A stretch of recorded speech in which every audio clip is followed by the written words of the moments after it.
Jedi Master Obi-Wan Kenobi watched in anguish as his former apprentice Anakin Skywalker tried to feebly crawl up the lava bank on the planet of Mustafar. Gone was his brother Anakin, replaced by the Emperor's new enforcer Darth Vader.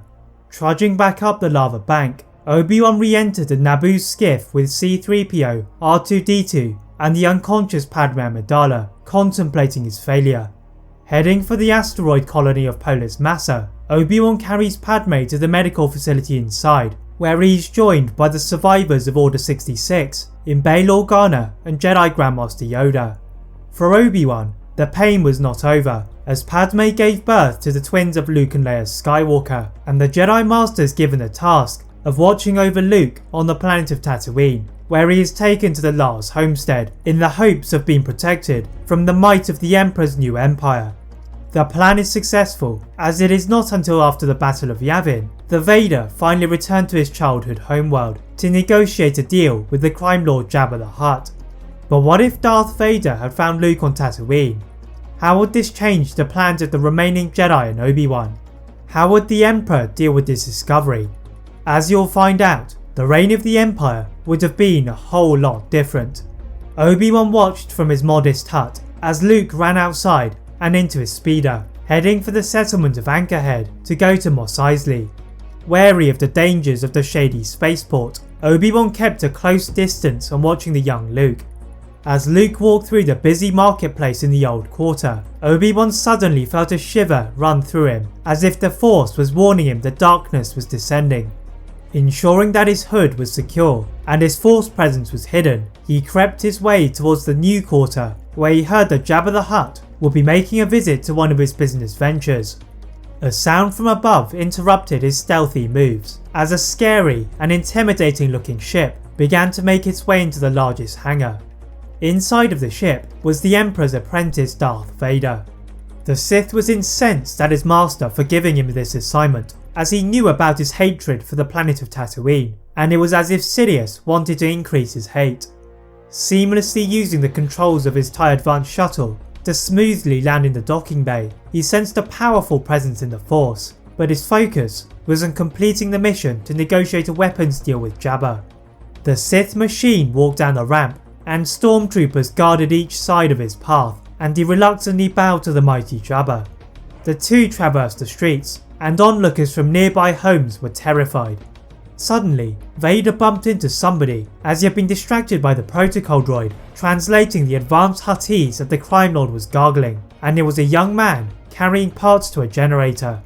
Vader would have normally killed anyone who dared to cross his path, but allowed him to pass before sensing that this was the presence in the Force that he had felt upon arrival.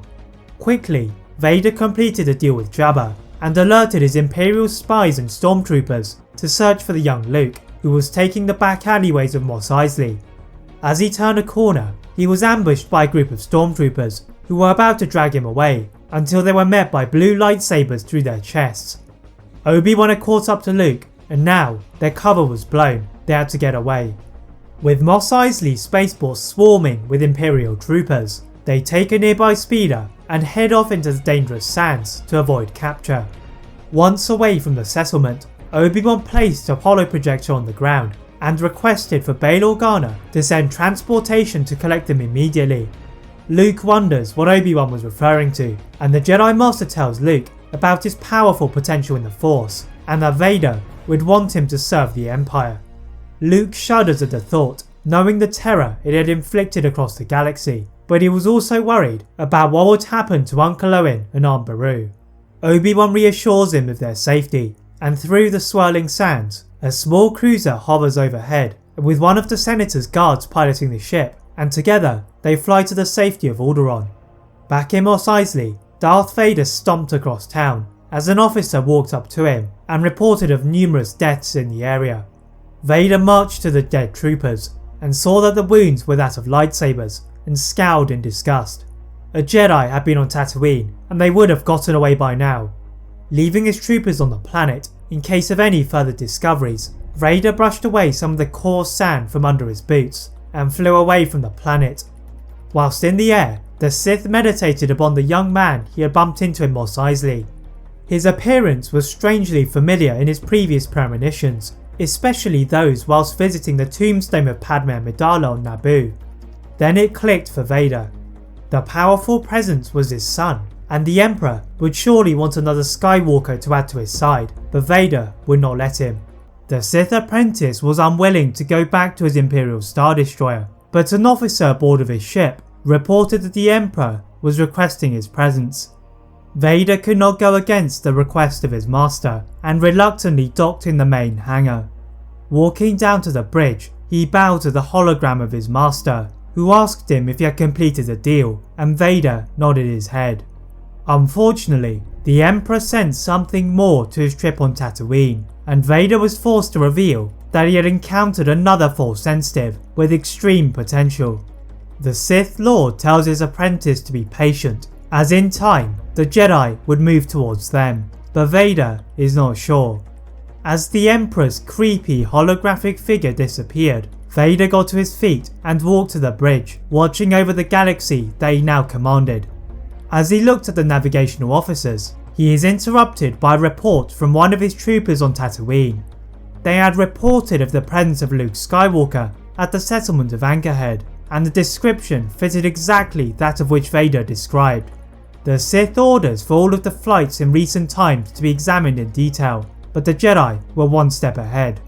As they had not departed from any of the spaceports on Tatooine, Obi-Wan and Luke had managed to avoid the detection of the hunting Empire and had safely found their way to Senator Bail Organa on Alderaan. Obi-Wan reveals that Luke was being tracked down by Vader and his forces, and that they had to begin their move to train the Jedi. Reluctantly, Bail Organa agreed, but is unwilling to allow Leia to be trained, given her value to the rising rebellion. The rebel princess emerges from the palace entrance to meet Obi-Wan and Luke, and the Jedi Master reveals that they were twins from the former Senator Padme Amidala. Luke and Leia are angered at their separation since birth, but there was nothing that could be done now. If they were to defeat both the Emperor and Vader, Luke would have to be trained. But as they are about to leave the planet, an enormous Imperial fleet hovered overhead, and Obi-Wan sensed that they were in grave danger. Bail Organa organises the stationed rebel troops to evacuate to a secret rendezvous point organised by Leia, whilst Obi-Wan focused on getting Luke off of the planet and fighting off the forces. As he is about to make his way into Organa's hangar, the area is struck by heavy blaster fire, and Obi-Wan and Luke are projected backwards into some cargo boxes. From the smouldering remains, Darth Vader stomped out with a battalion of stormtroopers. Obi-Wan ignited his blade, protecting Luke as Vader ordered his troops to capture Luke. Obi-Wan helped the stricken Tatooine native to retreat to his ship, but before he could get inside a starship to fly away, Vader had thrown the whole weight of his suit at him, and Obi-Wan limped back, feeling the power of his former apprentice. Vader had grown more refined in the dark side from their previous duel, and Obi-Wan was struggling to parry his attacks. Ordering Luke to get to any ship, the moment of distraction for Obi-Wan was all Vader needed, as he force pushed his former master into a wall, knocking him temporarily unconscious. Leaving Obi-Wan to wake up to another failure, Vader took Luke into his personal shuttle, and the Imperial forces followed the lead of their commander in leaving the planet.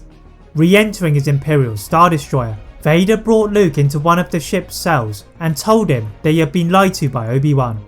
Luke is quick to defend the Jedi Master, but Vader declares that he was the father of Luke, and it was his destiny to join him and defeat the Emperor. Leaving Luke in his cell, Vader stamped away to the bridge. Back on Alderaan, Obi-Wan awoke, then shook his head, then absorbed his surroundings, finding he was alone in the burning ruins of Bail Organa's hangar.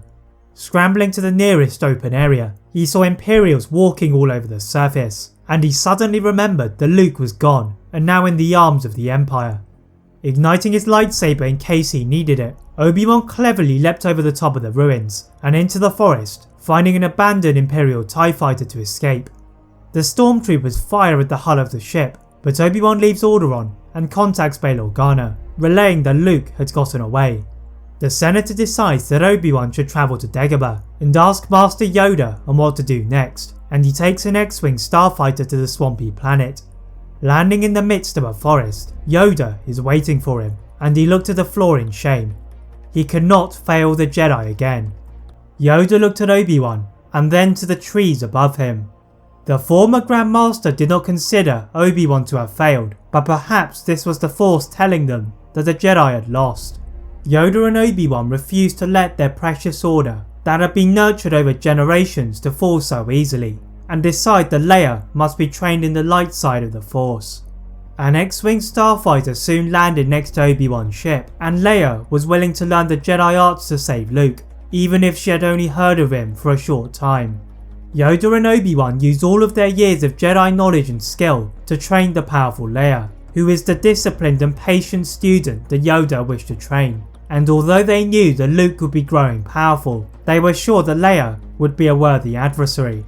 Soon, however, reality set in, as those on Dagobah received reports from the rebellion that the Empire had completed the construction of the mighty superweapon called the Death Star, capable of destroying planets with a single blast. For the first time in her training, Leia is terrified for the life of her adopted father Bail Organa, and with Obi-Wan and Yoda, they depart the safe swamplands and enter the hunters that were the Empire. The trio reach a safe rebel base, and along with the rest of the Rebel Alliance, they plan to take out the Death Star. But without the plans of the interior of the space station, it would be a struggle.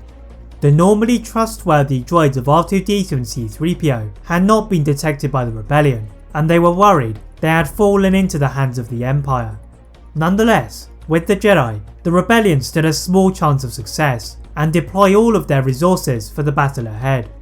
A squadron of X-Wing starfighters begins the first assault against the Imperial fleet, but this was actually a distraction for the main rebel attack. A group of star cruisers led by Admiral Akbar hovered into view, and the Empire were taken slightly by surprise, but they had superior firepower. Whilst the Star Destroyers prepared their ion cannons, Obi-Wan, Leia and Yoda sneaked through the Imperial blockade and board the Death Star. Soon they are met by resistance, as the hangar they had chosen was loaded with Imperial troopers.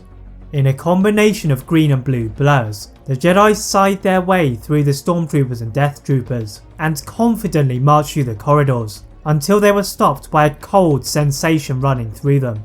The darkness here was stronger than ever before, and the grip on their lightsabers tightened as they walked inside. The entrance to the room is protected by 2 royal guards, and after Yoda dismisses them with ease, they see Vader bowing down to the Emperor. Very quickly, force lightning emitted from his fingertips, and Vader is sent to the bottom of a flight of stairs after his master had sensed his betrayal.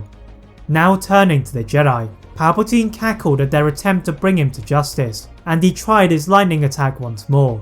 The Jedi were prepared and defended with their blades, slowly creeping towards the Sith Lord, who ignited his own blades. Obi-Wan is soon struck down, as his aging defences finally gave way, and Vader could not help but feel satisfied at his demise. Palpatine began to grow stronger with each passing moment, and Leia was knocked to a wall by a Force attack. From the ground, Vader felt a surge of anger through him, as he now knew what Luke had been hiding from him, and staggering to his feet, he was now supported by Luke, who had just arrived from a mission. Together, the two Sith saw Yoda cast off to one side, then attacked the Emperor for one final time.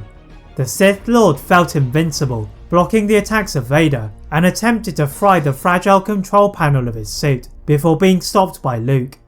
The apprentice of Vader was soon becoming the most powerful of them all, and he used his hate for the Emperor and the Jedi to pin Sidious to his chair. Sidious laughed again, as whatever happened, the Jedi had fallen, and Luke slashed his lightsaber through the Sith Lord's chest.